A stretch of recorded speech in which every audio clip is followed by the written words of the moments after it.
Get started. We don't.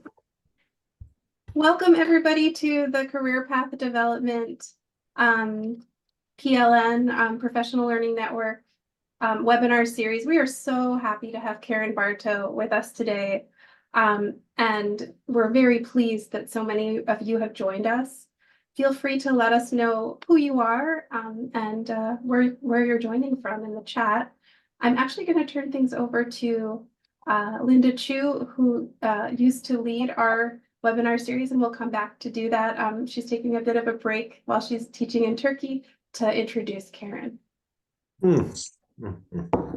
Thank you, Julie. So I am thrilled to be here today to see all these familiar faces, but mainly to introduce my dear friend, Dr. Karen Barto. I knew Karen back from the University of Arizona. We worked together doing content development. And we were on a team where we had lots of fun. And Karen got her PhD in second language acquisition and theory at the university. And she is currently a writing specialist at U of A, University of Arizona, in the Writing Skills Improvement Program. And she does many other things, though, in addition to that. She was a specialist with the U.S. State Department, an English language specialist. Was that in Russia, Karen, or I forgot where you did a specialist my job? projects so far have been in Brazil and Taiwan, and I've got another Taiwan one coming up this summer. All right, congrats, great. Thanks. And she is also a consultant for an academic English specialist. So she's just done just such a wide variety of things in the field and research. And we are so lucky to have her. And today she is going to talk about neurodivergence and TESOL career path development. So Karen, I apologize if I missed anything. Feel free to tell us, but we are really genuinely happy to have you here. Oh, I'm so happy to see you, Linda Chu, and thank you for the wonderful introduction. And yeah, so I'll just get started. We are going to talk about neurodivergence and career path development. And if the slides will advance, we'll do that. There we go. So I also had a brief introduction. So I do have experience and expertise in academic writing, writing for publication, writing center practices, and English medium instruction, where I do a lot of teacher training, and second language acquisition is the interdisciplinary of my PhD. I've done a lot of teacher training and development, both in EMI and TESOL.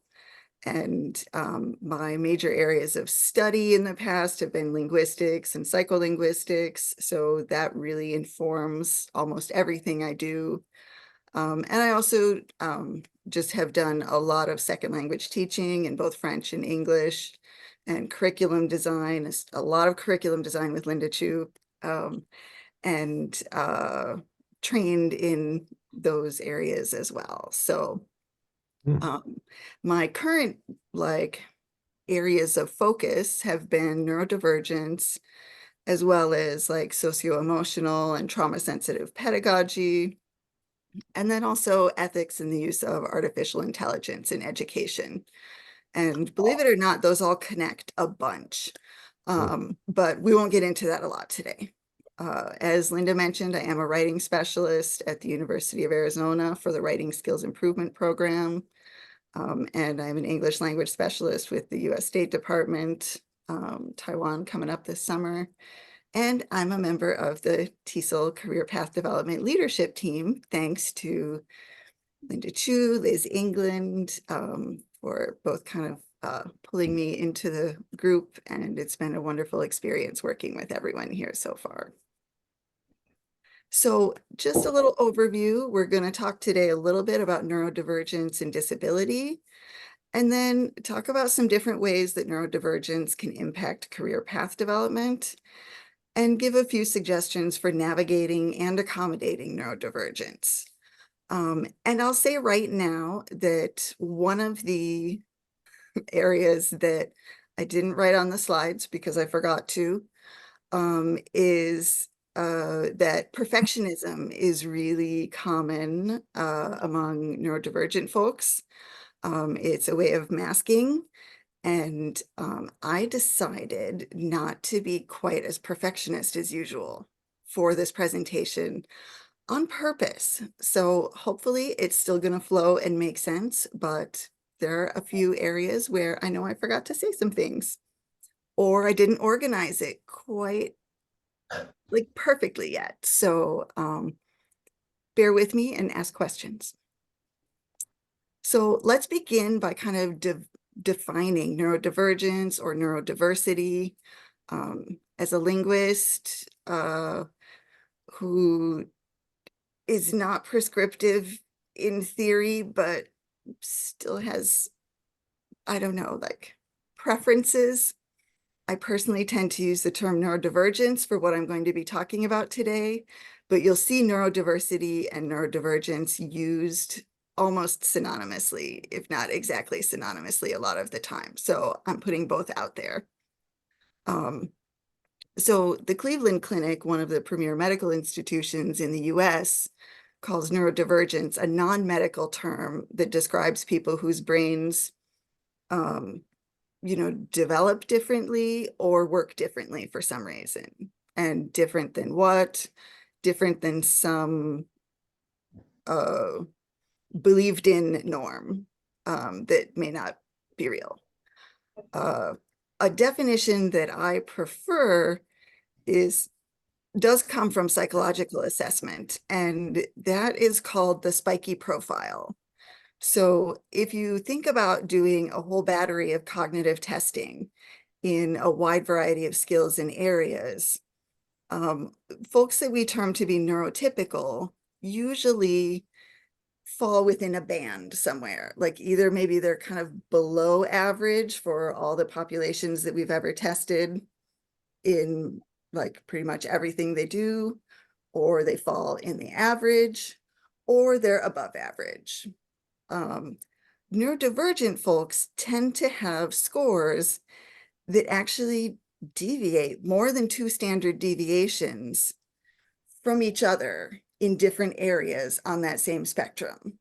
So rather than being a straight line across the bottom, the middle, or the top, in terms of conceptualizing the way we like average out against the population, we might be like this. I like to think of my low points as dishes and keeping the kitchen clean.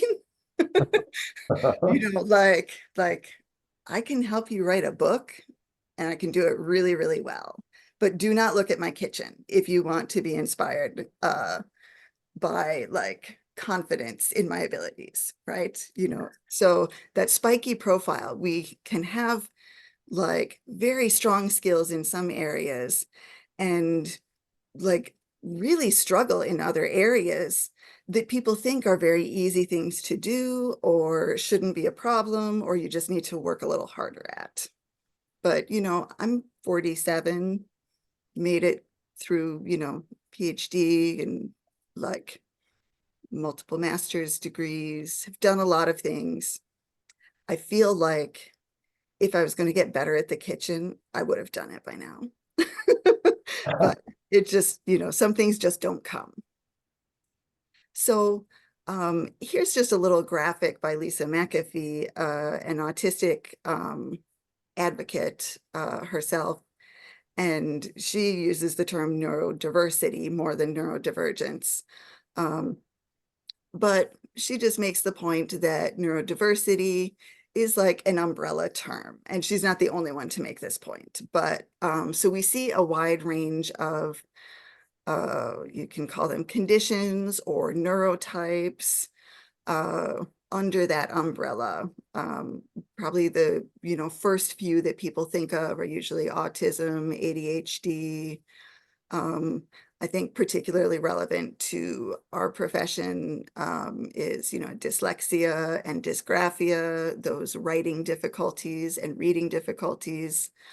But we also see things like obsessive compulsive disorder, Tourette's, dyscalculia, which is difficulties with math calculations and visual spatial abilities, DID, the dissociative identity disorder, and more. And there will be disagreement about exactly what falls where. Another very common idea is that you may be considered neurodivergent if you have experienced significant trauma in your life as well, because of the way trauma affects the brain and does lead to processing the world differently. So we'll just take 4 to think about for a little bit, again, because they're kind of the most common and perhaps the most relevant to English language teaching. So ADHD as a neurotype has some standardly understood difficulty with executive dysfunction. We have the concept of ADHD paralysis, where like you're trying to start something, you're working at starting, you're sitting there, and yet you're not starting. Like, and from the outside, that looks like laziness, lack of motivation, lack of will, but it's really a paralysis state, as described by people who identify as ADHD. And there can also be differences in perception of time. There can be difficulty suppressing one's own thoughts or suppressing surrounding noises. You also have the phenomenon of hyperfocus and extreme creativity, the ability to learn really deeply and quickly. Learning is very interest-driven. So all those things can be a little different than our standard population of just eat the frog, do the thing you don't like first, do your best. It doesn't matter if you like the class or not, just work hard to get your A. That's not really how ADHDers work. Autism and ADHD actually have a lot in common when described by people who experience them. The diagnostic manuals don't have very much overlap yet still, but there's a lot of overlap from community members who have been diagnosed with both. So again, more executive dysfunction, the phenomenon of autistic inertia sure sounds really similar to ADHD paralysis, though the autistic inertia may be said to relate a little more to the difficulty with transitioning between things. Like you're in whatever state you're in. And so it's difficult to not be in that state anymore. You need some external force to act upon you, just like the skateboard needs a kick to start moving or a push to stop moving. Autistic people often seem to do better with routines or familiarity. There may be a really strong need to know why something is supposed to be that way, to care about learning to do it that way. There's also a lot of hyperfocus, discussed and experienced, a same ability to learn deeply and quickly, also very interest driven. You'll hear a lot about special interests, both from the ADHD and autistic communities. Dysgraphia is about writing. So it's a difficulty writing correctly or neatly. And people with dysgraphia often experience hand pain from writing from only very short periods of time. And that is another area where growing up, your teachers tell you like, well, just quit being lazy, quit whining, like practice your penmanship. It's important. Why can't you write in a straight line? Why can't you make your letters neat and the same size? Well, like now we know some people can't. And dyslexia can involve like difficulty distinguishing similar letter shapes, difficulty processing written words, difficulty spelling and slowed reading. And you might think like dyslexic people are not going to be in our field anyway, but there's a concept which is often referred to as like twice exceptional, whereby people may have some learning disabilities, but they may have extreme learning strengths as well. And sometimes this overlaps because of special interests they have. But so there's probably more kind of stealth dyslexics in our field than we realize, because it's people who have other particular language strengths that compensate. So thinking about those things, I'd like us to take a moment to consider like 3 current models of disability. So when we think about disability, I think we kind of first default to what we call the medical model of disability. It's deficit-based. It focuses on how an individual differs from the norm, and it works to cure people with treatment so they can function in the world as it is. So it basically views people as problems to be solved, and their ways of being as conditions to be treated. Now, the social model of disability, you know, is a direct kind of lash against the medical model, and it seeks to be identity affirming and considers that one is disabled only because of a lack of accommodations in society, not because they are inherently less than with their condition. And I do think about that a lot in terms of things like sensory overstimulation that's reported by autistic and ADHD people. Like, again, I'm 47. I remember a time when you could go to a restaurant and there would be no radio playing. There would be no television there. There would be like, I don't know, like walls that absorbed sound, and not like 20-foot metal ceilings where everything bounces around. Like, just the amount of decibel input we get nowadays is just vastly different than it was even 30, 40 years ago. So those kinds of ideas, like maybe it's not the person and their neurotype that's the problem here. Maybe it's that society has really rapidly become something quite overstimulating.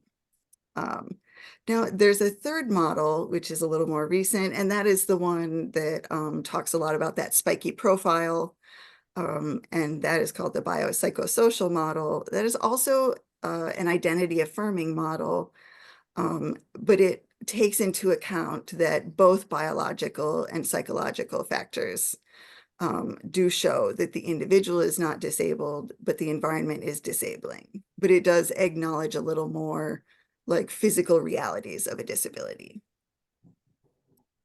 So,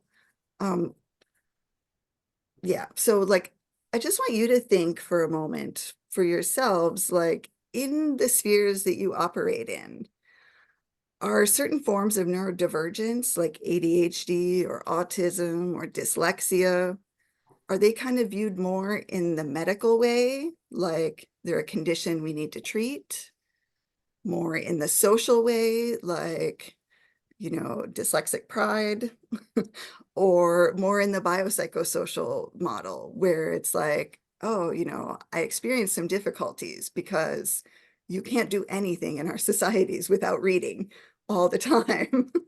And we have to do it every day. And that's a struggle for me always because of the way I'm built. So, you know, so just reflect a little bit on how maybe you yourself tend to view individuals who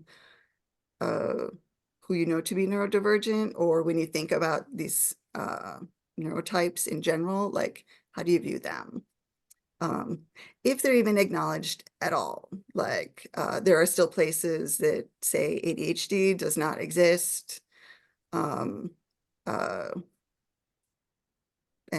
dyslexia, dysgraphia, dyscalculia, dyspraxia, all of those can be like, kids just need to work harder, you know, like that attitude still prevails in a lot of places, even where there is like a medical recognition of conditions or a social recognition of conditions.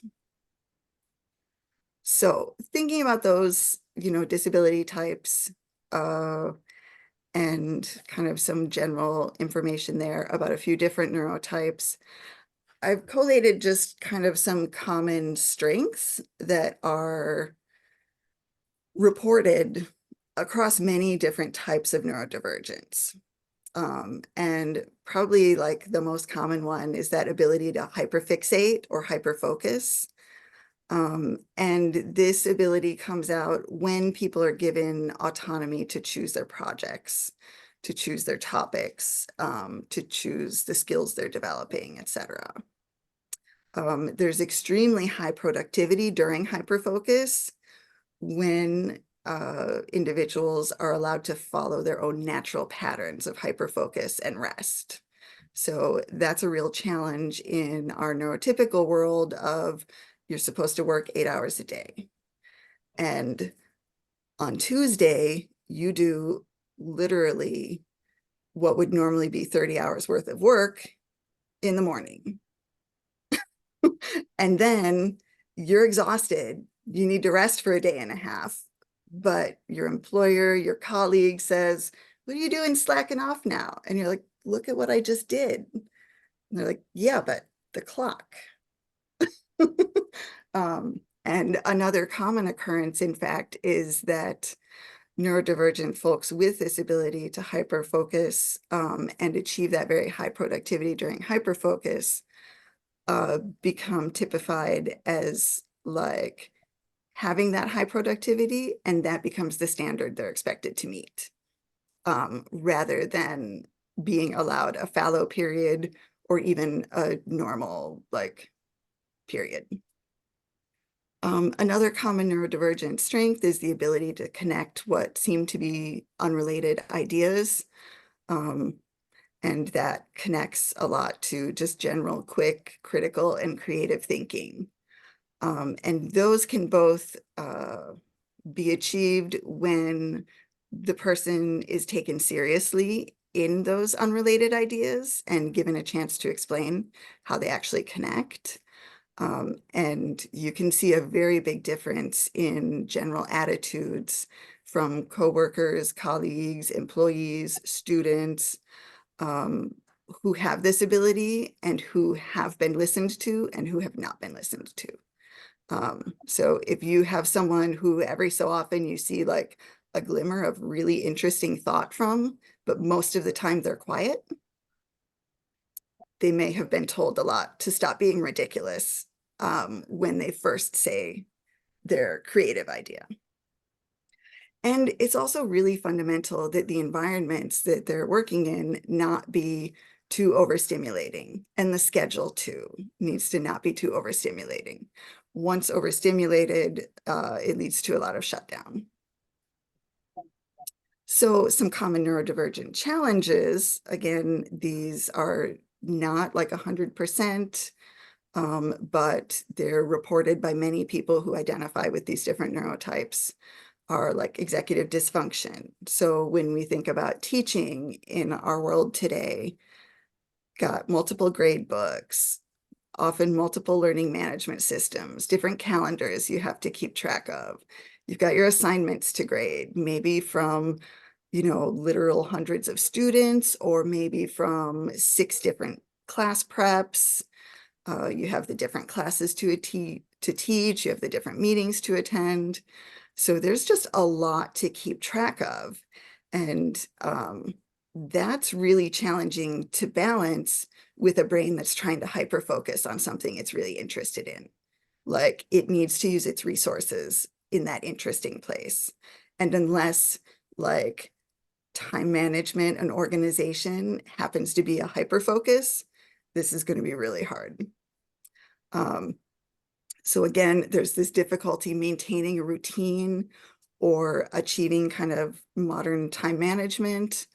You know, the daily grind is really a grind because it does not conform to those patterns of allowing for hyperfixation and rest.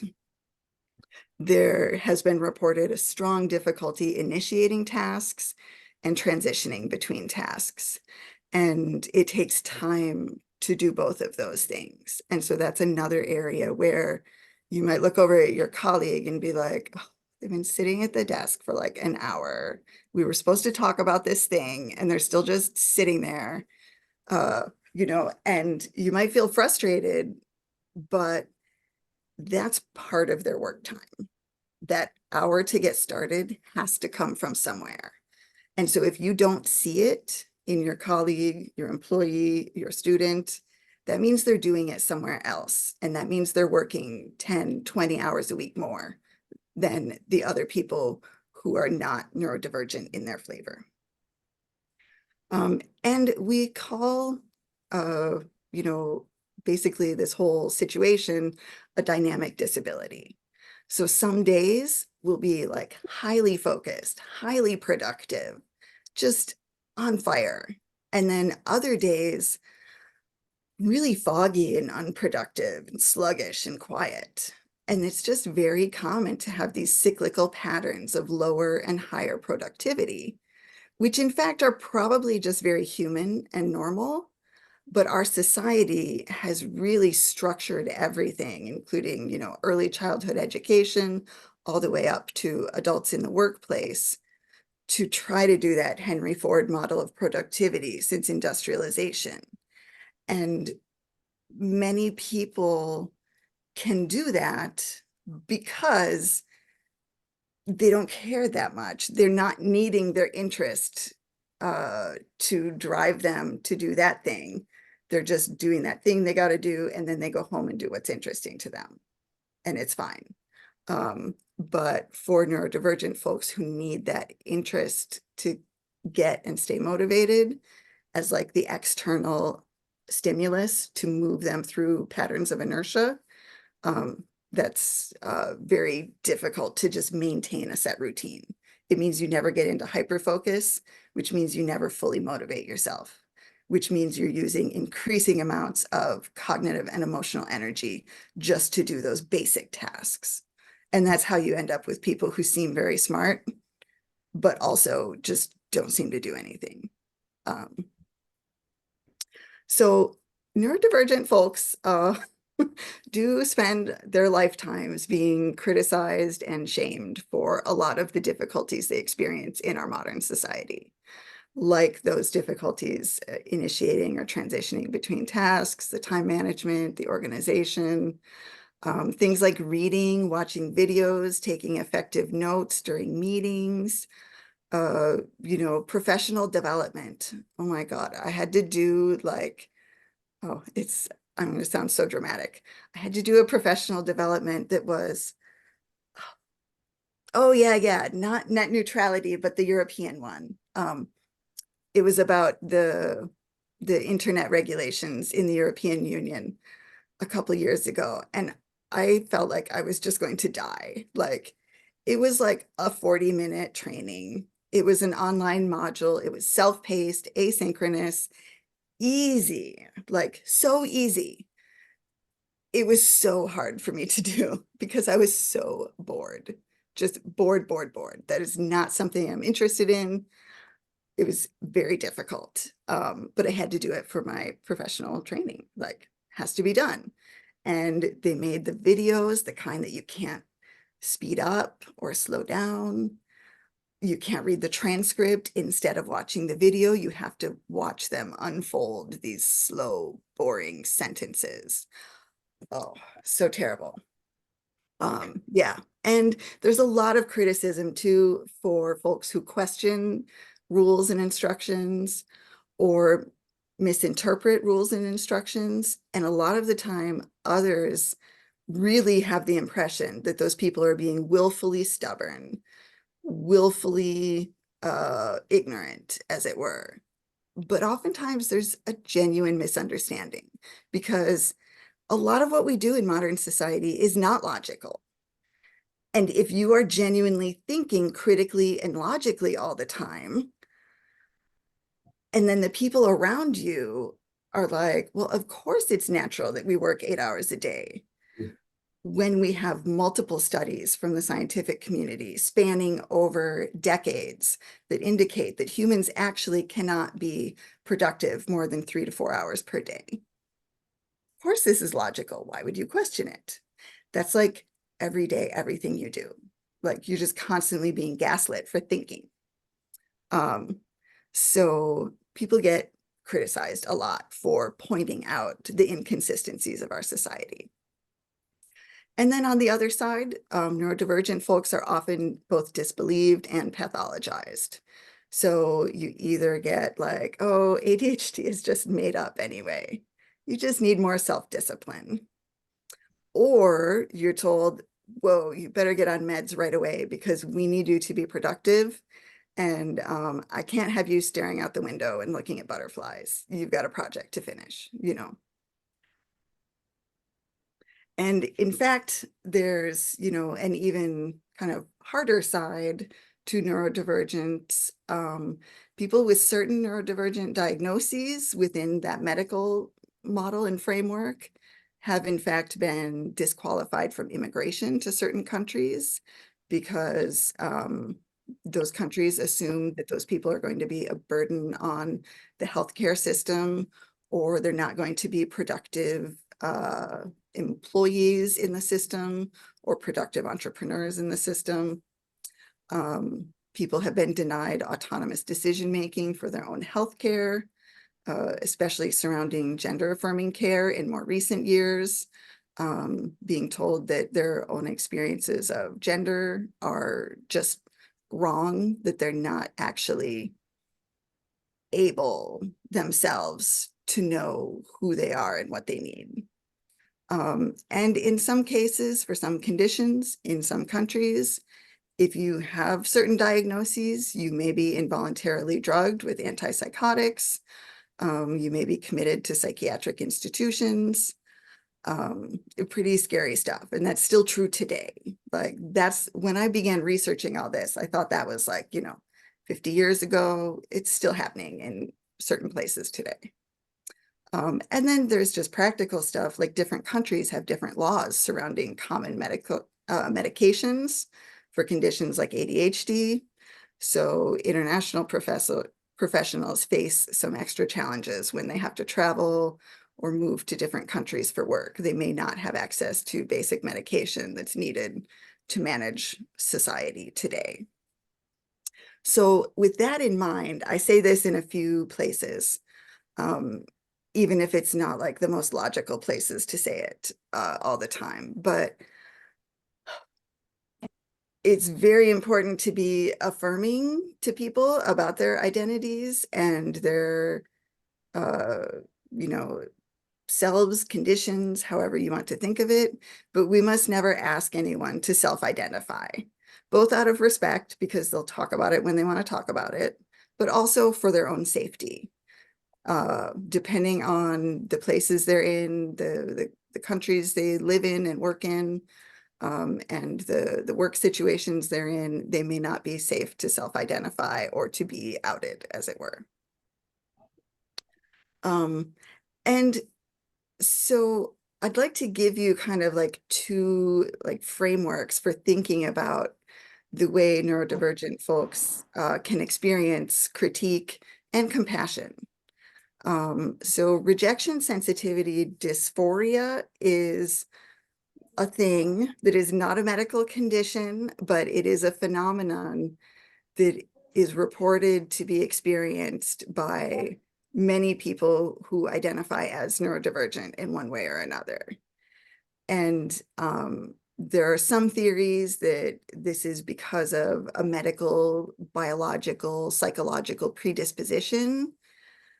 It's very, very difficult to feel that you're rejected. This means a big fear of failure, a big fear of doing the wrong thing, a big fear of getting something wrong, a fear of not being included, not being involved.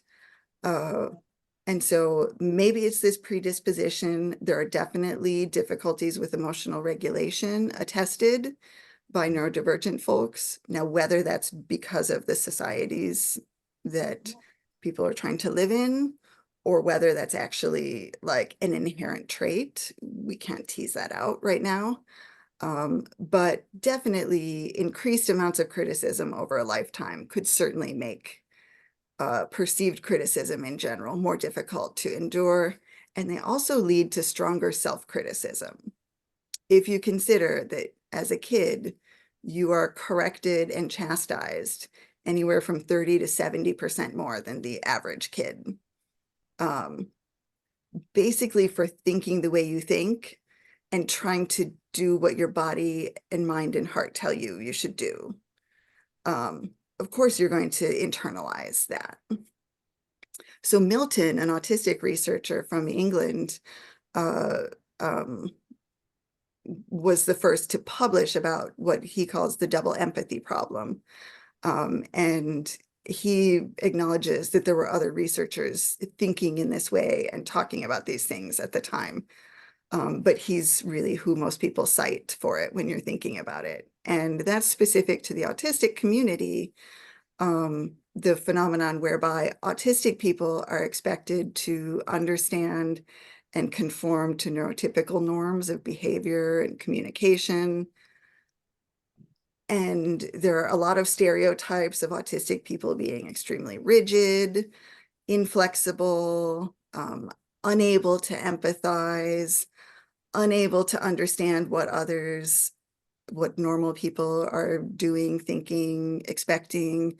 And so they spend years of their lives in special therapies being taught how to be human.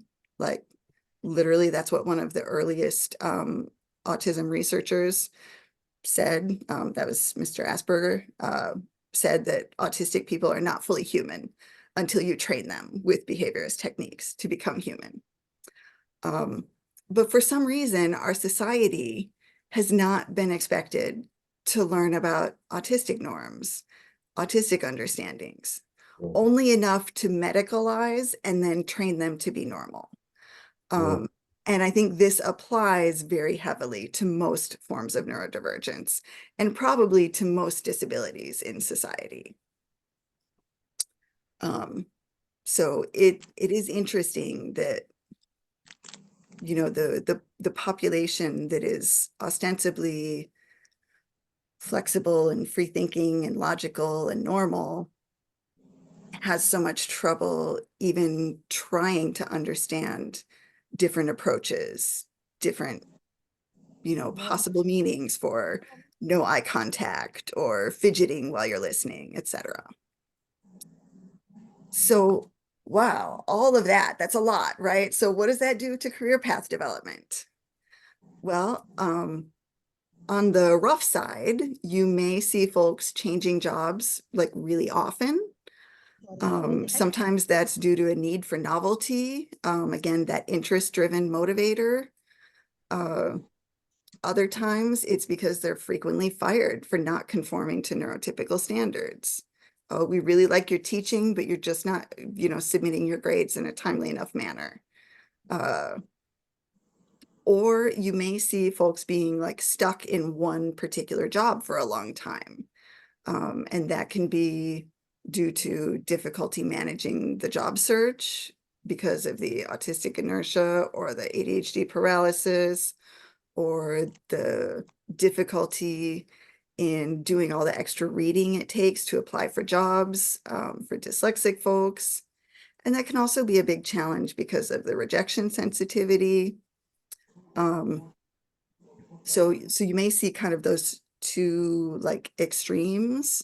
I also see folks experiencing burnout from the stress of basically masking neurodivergent characteristics at work. So that's those people who you don't see taking their hour to build the inertia, you know, to build the motivation to move out of the current state into starting the next task, to overcome that inertia. They're doing that somewhere else, and they are working more hours than others. And you may also see folks who are known as being like moody or volatile or not collegial. And that can be related to communication norm differences. That can also be related to the difficulties with emotional regulation that we discussed. So kind of combos.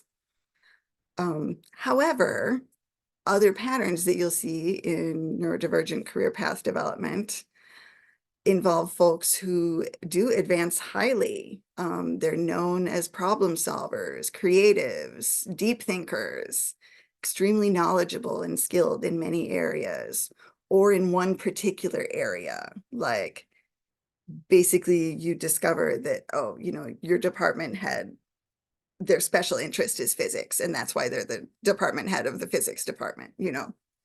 Um, so so it's not that it's always like a negative thing. It's often very positive, and it's often certain traits that are probably connected to people's neurodivergence that do make them successful in many of the areas where they have had success. But they're likely also experiencing other struggles. And so when we think about navigating and accommodating neurodivergence in TESOL, I really like struggled with this slide and this concept because I was thinking a lot of the planning time about separating it, talking about ways that neurodivergent people can try to manage things in their TESOL career path, and then ways that you know, non-neurodivergent folks can accommodate. But there's so much convergence in what's needed. And I think, again, separating those two out does get a little bit into kind of like victim blaming and the double empathy problem and so on. So I decided to combine these and just kind of make a set of like, kind of, you know, guidelines that we all could follow to just make our workplaces more friendly and make maybe make it okay to have struggles more transparently so that you can get support more, so that the career path in general can be accommodated and supported in an effective way. And that's basically a win for everyone because, you know, people get the benefit of neurodivergent folks' ways of thinking and approaching the world. And the neurodivergent folks don't have to mask and burn out all the time. So firstly, you know, actually listen to people, validate what they tell you about their experiences. That doesn't mean that you have to think that their experience is always true or that their experience is the same for them as it would be for you or anything, but validate that that's what they're feeling, accept that, acknowledge that, and just believe others when they share their experiences with you. When I think how many times, well, there's a running joke in the ADHD community that's like you could like go to the emergency room and present with like a leg falling off, and then someone will say, have you tried using a planner? Because ADHD people spend their whole lives being told, just use a planner. Like, oh, why didn't I think of that? Like, of course we've thought of that.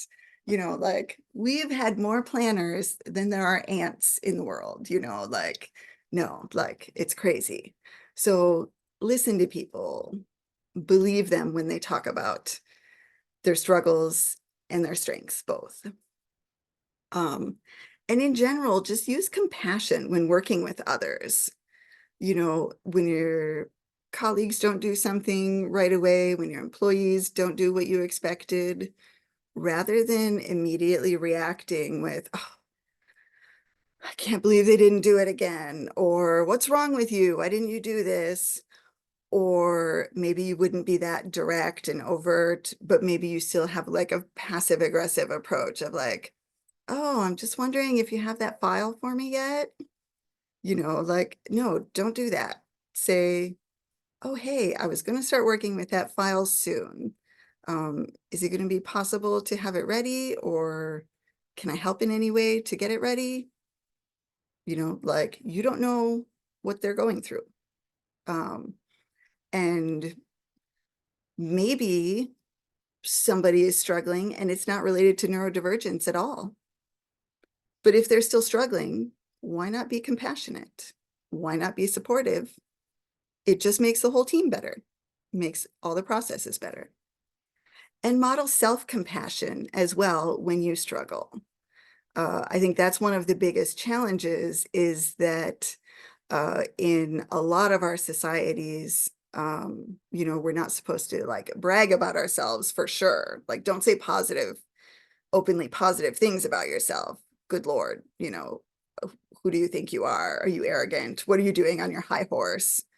But then also, like, maybe you'll be so compassionate and kind to others when they're struggling, and then you'll be like, oh, I can't believe I was late for that. That was really unprofessional. That was terrible. Oh my gosh, that was so awful. And maybe you apologize 80 times when you're the one who has a struggle. Well, that models to all the people around you that it's actually not okay to struggle. And that maybe you're even just being fake about it when you're being compassionate to them. So normalizing self-compassion will also begin to allow others to accept compassion in the workplace, in the career setting, and in life.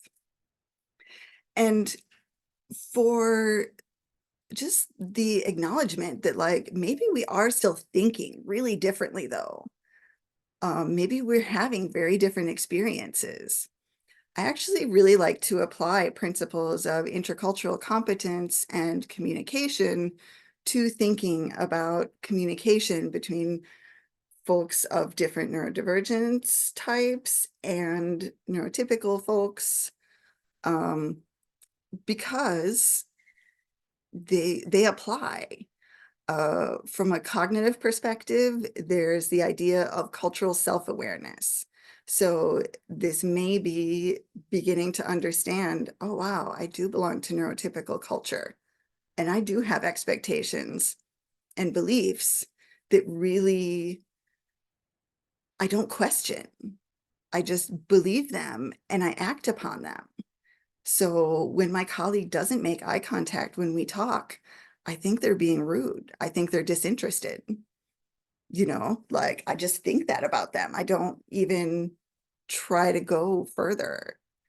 And so gaining like your own awareness of your own thoughts and patterns, and then also some culture general knowledge, culture specific knowledge about different forms of neurodivergence, about different expectations in different mainstream cultures around the world. Of course, the eye contact rule, like, there are many societies in the world today still where eye contact is weird and not practiced between certain people, depending on gender, socioeconomic status, age. So just as we would go to another cultural group and say, oh, maybe different groups approach things differently, we can apply that same idea to neurodivergence. And use some interaction analysis, like pay attention to how the interaction unfolds and really try to pull yourself out of the feeling part of it and just describe it for yourself. What happened here? What was said? What was done? And begin to notice patterns. And so from an affective standpoint, stay curious and flexible. Be motivated to be open-minded. It's possible that when you are trying to communicate with someone and they're not making eye contact or they're fidgeting with what they're doing, it's possible that they're assholes who don't care about you. It's also possible that that's how they focus, that that's how they function. There are stories of, there are many stories of like people being taught to make eye contact in our modern Western societies. And there's one story by an illustrator and YouTuber that my kiddo watches. And she talks about how as a kid, her mom was like, you have to make eye contact when people talk. It's very important to show respect and everything. And so her mom would quiz her, what color was that person's eyes after she had an interaction with them? And so she spent her child learning everybody's eye colors and doing all these interactions with people and like really focusing, okay, they've got green eyes, green eyes, green eyes, green eyes. And she'd like smile and nod her way through the interaction and not know what they talked about. And she was like really not connecting with people because she knew she had this responsibility to know their eye color to prove that she was making eye contact. Like, maybe that's not useful, right? So if we all stay curious and investigate, you know, like, oh, what do you think is rude? What do you think is kind? What do you think is helpful? Why do you think that?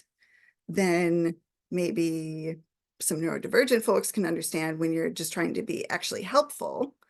And maybe some neurotypical folks can understand, oh, I'm expecting the wrong things sometimes, or I'm misinterpreting behaviors.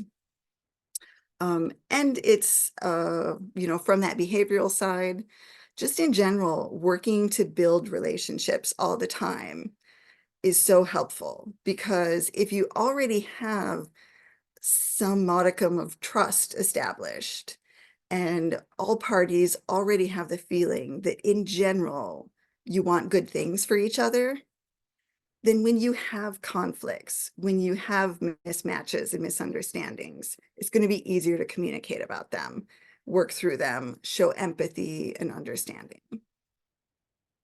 So in conclusion, neurodivergence comes in many forms with diverse issues. It's an umbrella term that describes like vastly different neurotypes that can have a lot of very different experiences of the world. And even within neurotypes, people can have very different experiences of that neurotype and its interaction with the world. So we should absolutely not be like stereotyping here and saying, oh, autistic people are this way, dyslexic people are this way, people who have suffered trauma are this way. And now I know the 4 rules about how they are, and I'm going to treat everybody the autistic way, the ADHD way, the whatever way. That's not what we're after. And we should never ask people to self-identify, even if we're curious, even if we wonder, even if we think we share a neurotype. Like, it's just not up to us to force anybody out. We really don't need to learn exact details of many different neurotypes. Our understandings of these are changing constantly. There's another theory that in fact, autism, ADHD, and OCD are actually all the same spectrum of one neurotype. But to improve the situation for neurodivergent people and neurotypical people trying to all work and live together, let's normalize and model this open-mindedness, compassion for others, and compassion for the self, and encourage everyone, our colleagues, our employees, our students, to reflect on our own needs, and then let's listen and believe others when they share those needs. So that's my TED Talk. Haha. It's not a TED Talk. I'm waiting for Liz England's TED Talk. So I know we're very close to time, but if anyone has a question or two, we can work with them. Let's see, I'm looking at. I'm going to let everyone on gallery view, just in case you're able to unmute or you're able to put your video on. Before we get to questions, I just want to thank you, Karen, so much for this wonderful presentation on neurodivergence and ways to manage that as not only as a and as a TESOL teacher, but also for the people who surround those teachers. I think we can all relate to something that you said today. I think all of us can say, oh, I'm a little bit like that, and I'm a little bit like that, and maybe I'm a little neurodivergent too. I think we really are. And you've given us so much to think about, not only the strengths, but acknowledging the challenges, ways to be compassionate, and just ways to navigate and accommodate folks who are managing this. So this has been wonderful. Let's open up the floor for questions. Okay. I will also make one brief comment. I'm so glad you said like we're all a little bit neurodivergent, because that is also like just one of the most common first responses. And I think it can really be helpful in validating when it's framed in such a way as to say like, what that means is, okay, I'm gonna think of the old line in White Men Can't Jump. I too have known thirst. Where like the hetero relationship couple, like the man is like, you told me you had a problem, I tried to fix it for you because I love you, what's wrong? And she's like, I don't want you to fix my problems, I want you to empathize, I want you to understand. If I'm thirsty, I don't want a glass of water, I want you to say, I too have known thirst. And it's like that, like, so I think that a lot of the time, you know, if we just say, oh, we're all a little bit neurodivergent, then sometimes people can be like, oh, so when you have a hard time cleaning up the kitchen at the end of that really long week when it was like stressful and both your kids were sick and there was a lot going on, then like you then the next day can recover and just do it easier again. And it's like when you have like these particular really hard circumstances, you have a struggle that's similar, but then like the neurodivergent people wake up every morning and it's still a struggle. And it's maybe a compounded struggle. And it's maybe taking them 3 hours to accomplish the same task that it's taking other folks an hour to do. And like, yeah, like the other one, we all have the same 24 hours in a day. Well, not if it takes 2 hours to wash the dishes after dinner, we don't, right? Like, so yeah, I think that's so good for us to talk about openly so that like we can, you know, really again find that common ground of empathy and validation and not dismissal. And so many neurodivergent folks have been just dismissed over and over that if they initially hear we're all a little bit neurodivergent, they've already shut down, you know, like they're like, oh, you're not taking me seriously, you're not taking my struggles seriously. Whereas what you're intending to say is like, I do not judge you for your struggles because I have struggled in some of these areas too. And I want to acknowledge that, you know, so yeah. Okay, sorry, I keep talking. Questions, comments? Oh, Mark, you're muted.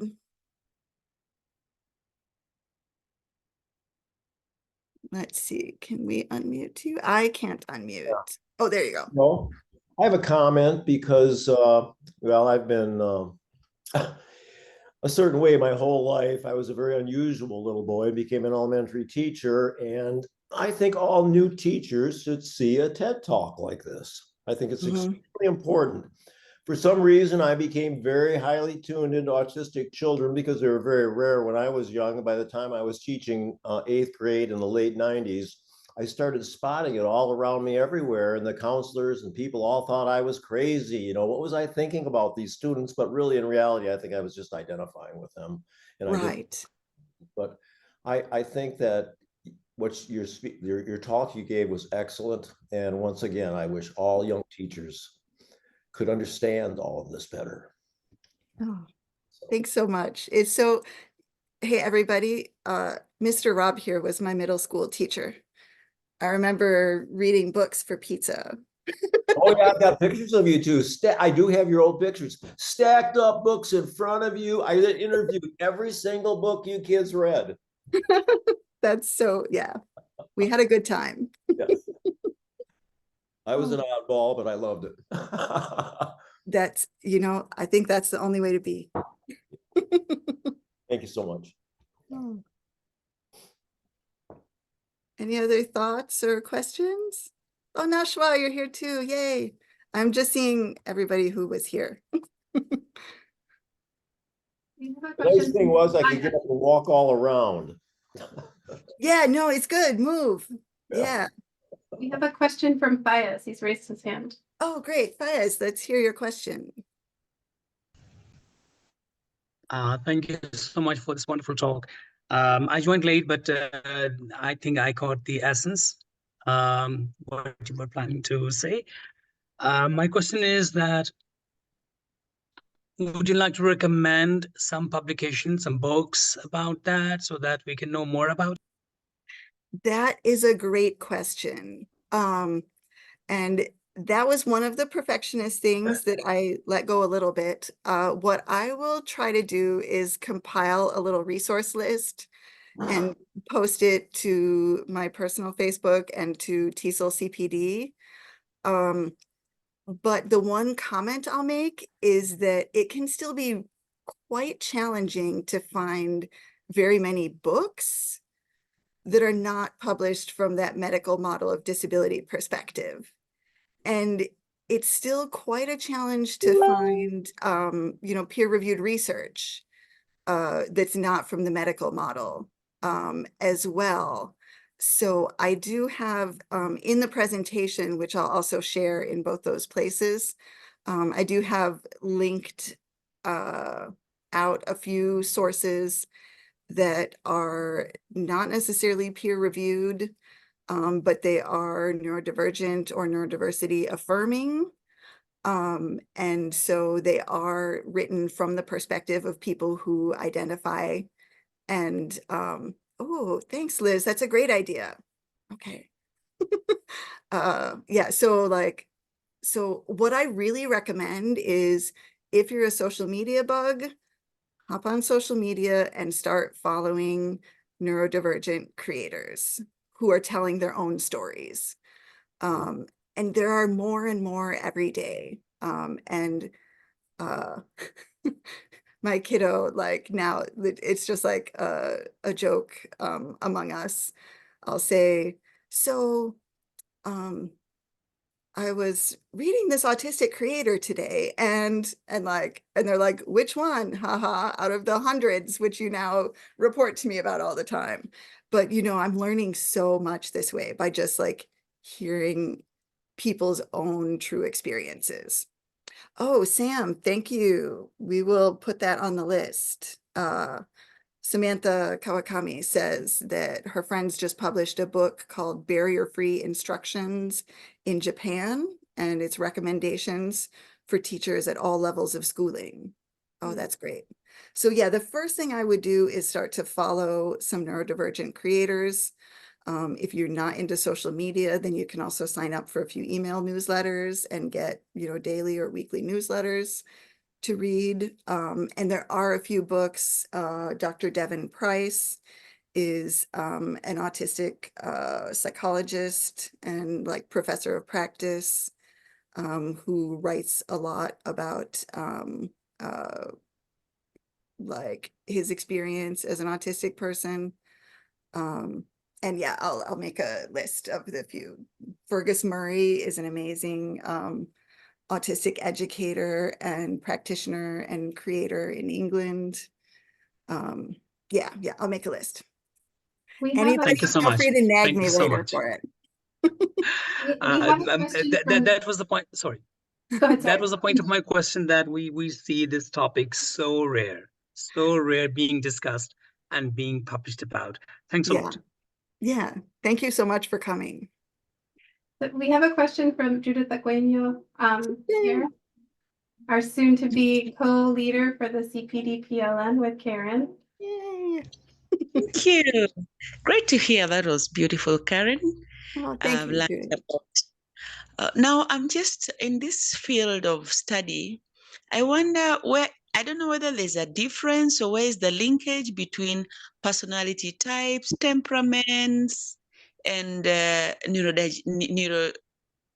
yes. Yeah, no, that's a great question. Like, so is this really like what's a neurotype anyway? Oh, if this isn't a medical condition, then what would you consider it as a neurotype? What does that even mean? Um, is this just personality? For years, like I know many people grow up thinking my personality is just like this, right? Um, and then you like, you know, meet someone in a community or you get a diagnosis or something. You know, like it was during the pandemic that like I was sitting on this couch in front of this laptop for hours a day, and my kid was like sitting in their room in front of their screen for hours a day while I was in meetings, and they got bored with attending my meetings after a while. And so like I'd be sitting here working or in a meeting and I'd hear footsteps and they'd come out, and like for like several weeks in a row, you know, I learned something about ADHD and it sounds like kind of familiar. Um, and then, you know, after like a month or so, like, I think I might be ADHD. And then like 2 weeks later, they start padding out to the Arizona room. It's not about them anymore. Then they're like, you know, Mom, I think you're ADHD. And I was like, oh, interesting. So we both went and got assessed, and lo and behold, we're star ADHDers. We nailed that test. Oh, Like, I have a problem with that because I think I am, but I can't get mhm, diagnosed properly because a lot of the diagnoses rely on doing IQ tests, and all of those are skewed because I'm trying to do it in Japanese and I don't have the culture. So I speak Japanese pretty well now, but yeah, I don't have a lot of the when they do the language parts, for example. In English, that's not a problem, but in Japanese, it's a huge problem. yeah. Like, Well, and yeah, and the whole question of diagnosis is still so fraught. Like, you need it yes. if you want medication. Um, and medication can be extremely helpful with all the demands of our society. But other than that, you can also start learning, you know, keep learning more about ADHD and considering other, you know, the strategies that, you know, are taught and so on. Yes. I have And a question. Does can anybody have help as strategies for checking students' homework? I struggle with this. Deadlines are a problem for me, and for checking students' homework is the worst as the teacher because it's, I feel bad because if I can check the homework, they're getting proper feedback, but it's the worst. yeah. That's One thing that I started doing was actually allowing myself to give less feedback, but like go through the whole stack and write down themes, and then give generalized feedback to the whole group. And then I'd take one more pass through the stack and see from a quick look, is there anything on this page that is like dire, that like I should not send the student out into the world saying this or thinking this or, you know, believing this or whatever. And if not, then the generalized feedback is enough. I've created more simplified rubrics because I do everything Yeah. on Teams because I hate paper. Yeah. I lose Right. So paper. yeah, you can, same thing, you can click Simplified. I'm through. trying, I yeah. know the screen loading can be slow too. No, Teams is pretty good about that actually. Okay, good. Okay, yeah. But that's Better that's than one thing I did that I found allowing yourself to give less specific yeah, feedback. and actually, I genuinely believe it's more useful for the students. Like, I remember in German class in undergrad getting my papers back covered in red ink, Can't follow and then it. it would be like a B or an A minus. Ugh. And I'd be like, why is everything covered? And he'd be like, well, all of this is wrong, but only these three things are actually developmentally appropriate for you to know. Ugh. And so these are the three mistakes that you should actually pay attention to. And like, if I hadn't asked, I never would have known. And I was just mystified by like, how was I getting A's and B's when I was obviously useless at German because it was always covered in red ink? So in fact, I think it helps the students sort out what's actually important, what you need to focus on. And so Judith, to return to your question of like, is it personality, is it temperament, or is it an actual neurotype? That question is still being investigated for sure. There are some like evolutionary biology perspectives. They're like, no, in fact, it probably is neurotypes. You know, we needed people with the extreme sensory sensitivities because they're the ones who notice, oh, when I hear that bird call, it means there's a tiger around the corner. Or when I hear that bird call, oh, that's the bird that eats the berries that we are looking for. So I'm going to follow that bird call, and then we're going to find the berries we need to make the food we want to make today. You know, and so like there's an argument made that in fact, like our, you know, our different neurotypes were very valuable. And they weren't so drowned out by other expectations. You know, when you think about even 100, 200 years ago, oh, Tommy's the goat herder. He's like so good at keeping track of all the goats. He doesn't get bored outside all day. Like he makes sure the goats are all together. He knows which goats are starting to get sick. He knows, you know, like he just knows everything about the goats. Like that's probably someone with a special interest and a hyper focus and extreme sensory sensitivity to understanding a situation very deeply. And there's just not much in our society anymore that people want you to understand deeply. They want breadth, not depth.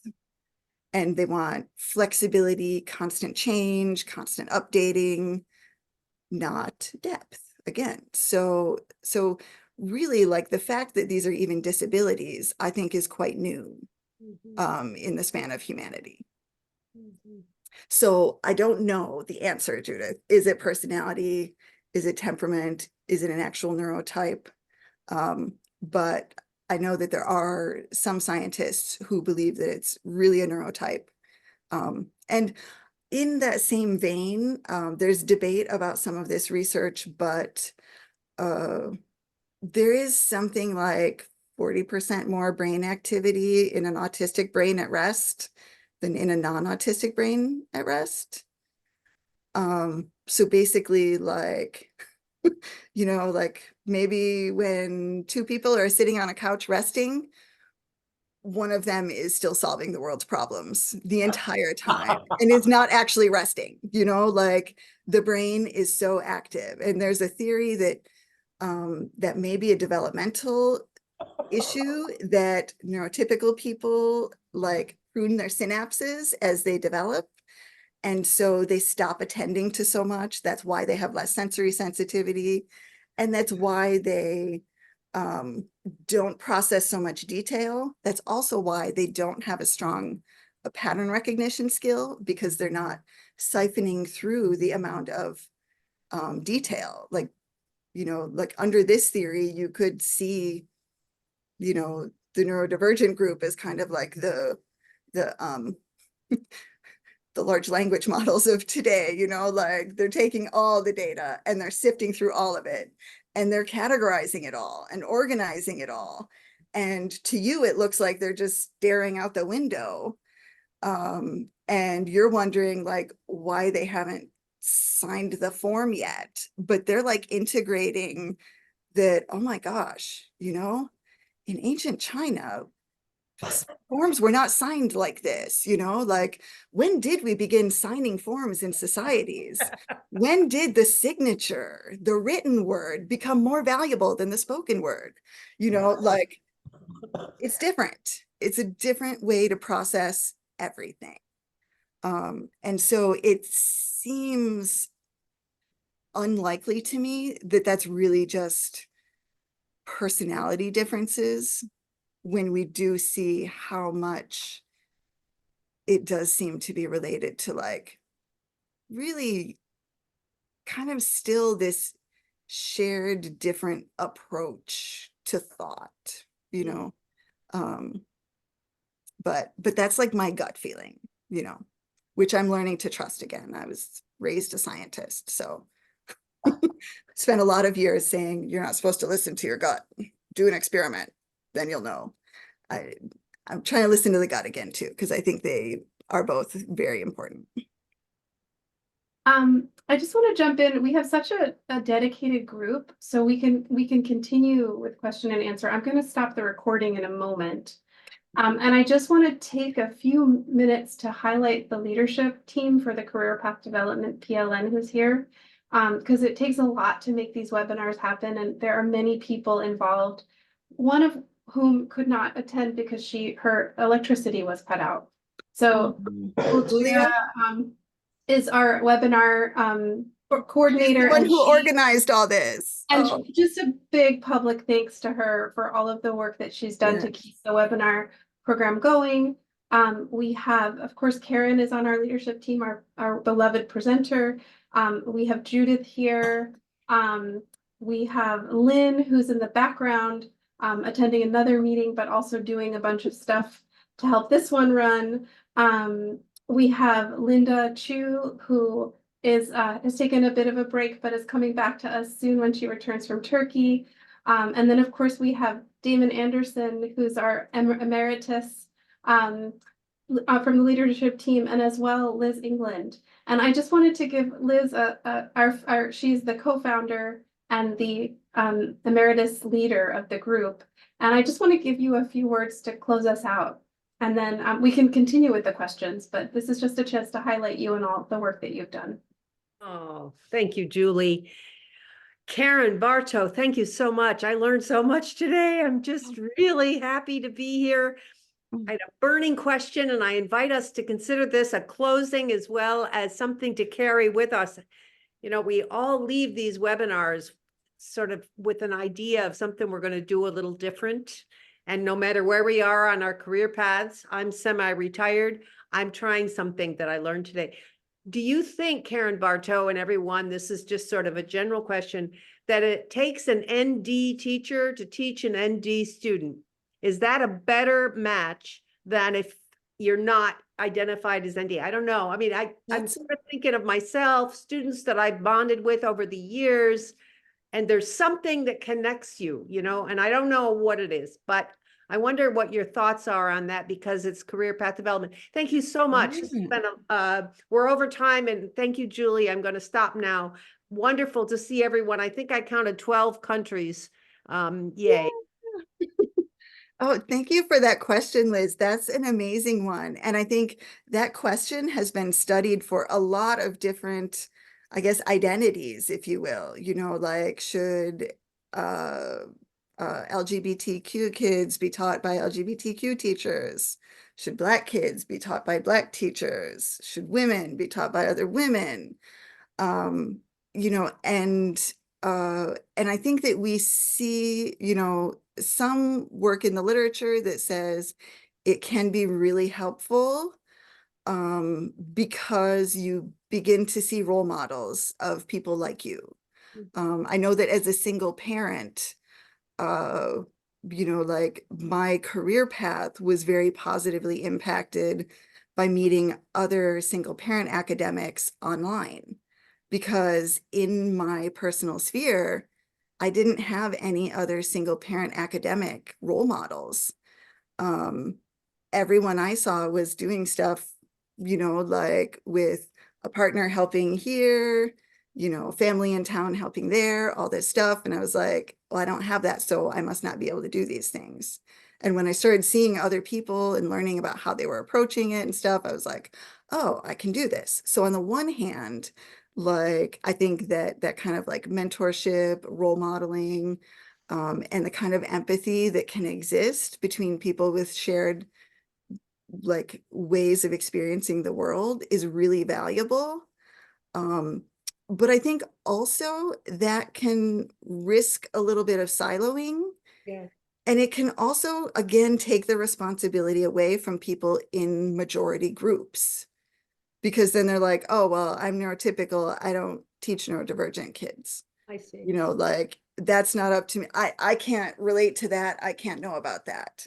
When in fact, we all can learn to relate. to each other. And that's why I really believe in that approach of the open-mindedness, the flexibility, the compassion, and supporting each other through stuff.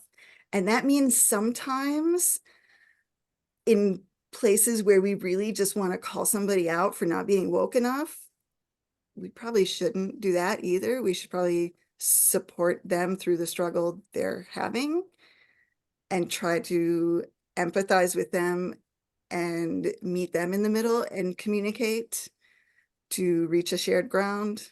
Again, that's not going to work 100% of the time either.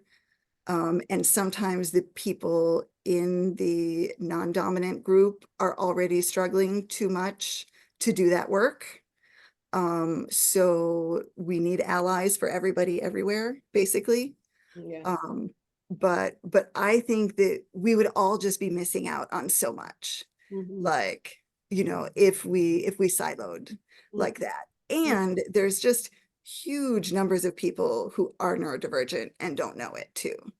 And so that too, like it would just reduce the chances for people encountering others like them and beginning to understand themselves better too. Thank you. Yeah.